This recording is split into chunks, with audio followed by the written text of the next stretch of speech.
নুরানী তালিমুল কোরআন board Bangladesh কর্তৃক 2024 শিক্ষাবর্ষের 3য় শ্রেণীর সমাপনী পরীক্ষা কার্যক্রম চলছে।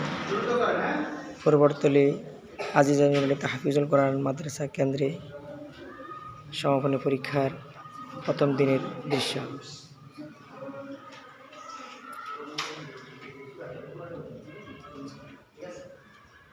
কেউ যদি না বুঝো, হ্যাঁ আমাদেরকে বলো, ঠিক আছে? উল্টা পাল্টা করিও না।